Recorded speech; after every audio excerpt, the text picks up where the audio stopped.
ارے خلیفہ بننے کے لائق تو آپ ہیں، امیر المومنین تو بننے کے لائق آپ ہیں۔ آپ رات میں اٹھتے ہیں اور غریبوں کی دیکھ ریکھ کرتے ہیں، آپ نے ہمارے بچوں کا پیٹ پالا، اللہ آپ کا پیٹ آپ کے بچوں کو آباد رکھے۔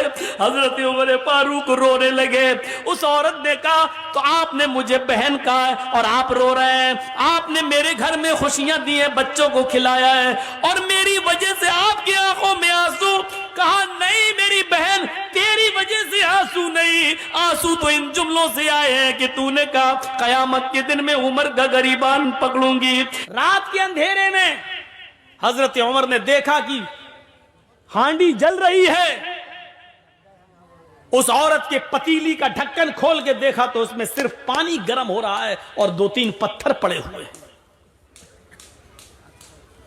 اس عورت سے پوچھا اے یہ کیا ہے؟ پانی کے اندر پتھر۔ کہا کہ میں نہیں جانتی یہ کون ہے۔ کہتی ہے کیا کروں، بچے بھوکے ہیں، ان کو تسلی دے رہی ہوں، آگ جلتی رہے گی، ہانڈی پکتی رہے گی، پتھر ابلتے رہیں گے اور ان بچوں کو انتظار میں، ہاں میری ماں کھانا بنا رہی ہے، نیند آ جائے گی اور بھوکے سو جائے گی۔ بچوں کو دھوکہ دے رہی ہو تو کیا کروں، میرے پاس جب کچھ ہے نہیں۔ تم نے امیر المومنین سے کیوں نہیں کہا، عمر سے کیوں نہیں کہا؟ اس عورت کا جواب دیکھو کیا ہے۔ کہتی ہے میں عمر کے پاس کیوں جاؤں کہنے کے لیے، کیوں جاؤں میں؟ عمر امیر ہے، لوگوں کا ذمہ دار ہے، عمر کی ڈیوٹی ہے یہ پتہ لگانا کہ کس کے گھر میں چولہا جل رہا ہے اور کس کے گھر میں چولہا نہیں جل رہا ہے۔ میرے بھائی تم گواہ رہنا، حضرت عمر سے ہی کہہ رہی ہے، میرے بھائی تم گواہ رہنا، کل قیامت کے دن میں عمر کا گریبان پکڑوں گی۔ عمر بولے بہن عمر کو کیا معلوم تمہاری حالت کا؟ کہ نہیں معلوم ہے تو معلوم کرنا چاہیے، زیادہ پکش مت لو عمر کا، زیادہ پکش مت لو عمر کا، چلو یہاں سے۔ حضرت عمر کہتے ہیں میری بہن تم رکو، تم بہن ہو، میں گھر سے کچھ انتظام کرتا ہوں۔ یہ نہیں بتایا کہ میں ہی عمر ہوں۔ اندر گئے، دربار خلافت میں اپنے غلام مسلم کو جگایا، آٹے کی ایک بوری، گھی وغیرہ، اناج وغیرہ، اور اس زمانے میں جو پھل فروٹ جو اناج چلتا تھا اس کی ایک تھیلی لی، ایک پیڑ پہ لادی، تیل و گھی اپنے ہاتھ میں لیا اور چلنے لگے۔ ان کا غلام کہتا امیر المومنین یہ کیا کر رہے ہیں؟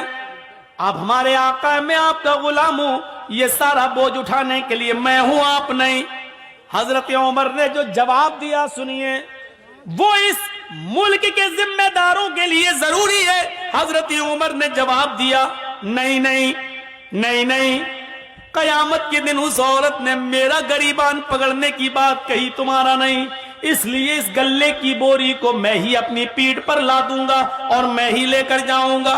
حضرت عمر اس گلے کو لاد کر جاتے ہیں، اپنے ہاتھ سے آٹا گوندتے ہیں، اپنے ہاتھ سے سالن تیار کرتے ہیں، اپنے ہاتھ سے بچوں کو کھانا کھلاتے ہیں، پھر اس عورت سے کہتے ہیں بچوں کی ماں بہن تم بھی کھانا کھا لو۔ پھر اس عورت نے کھانا کھایا۔ جب حضرت عمر فاروق نے ان سب کو کھانا کھلا دیا اور وہاں سے جب آنے لگے تو اس عورت نے پیچھے سے دامن پکڑ کے کہا لوگ کتنے بے وقوف ہیں جو عمر کو خلیفہ بنا دیتے ہیں، عمر کے اندر خلیفہ ہونے والی کوئی چیز نہیں پائی گئی۔ ارے خلیفہ بننے کے لائق تو آپ ہیں، امیر المومنین تو بننے کے لائق آپ ہیں۔ آپ رات میں اٹھتے ہیں اور غریبوں کی دیکھ ریکھ کرتے ہیں، آپ نے ہمارے بچوں کا پیٹ پالا، اللہ آپ کا پیٹ آپ کے بچوں کو آباد رکھے۔ حضرت عمر فاروق رونے لگے۔ اس عورت نے کہا تو آپ نے مجھے بہن کہا ہے اور آپ رو رہے ہیں، آپ نے میرے گھر میں خوشیاں دی ہیں، بچوں کو کھلایا ہے اور میری وجہ سے آپ کی آنکھوں میں آنسو۔ کہا نہیں میری بہن، تیری وجہ سے آنسو نہیں، آنسو تو ان جملوں سے آئے ہیں کہ تو نے کہا قیامت کے دن میں عمر کا گریبان پکڑوں گی۔ میری بہن میں تجھے کیسے بتاؤں کہ میں ہی عمر ہوں، امیر المومنین میں ہی ہوں، اور یہ میری غلطی ہے کہ اب تک تیرے گھر کی خبر گیری میں نہیں کر سکا۔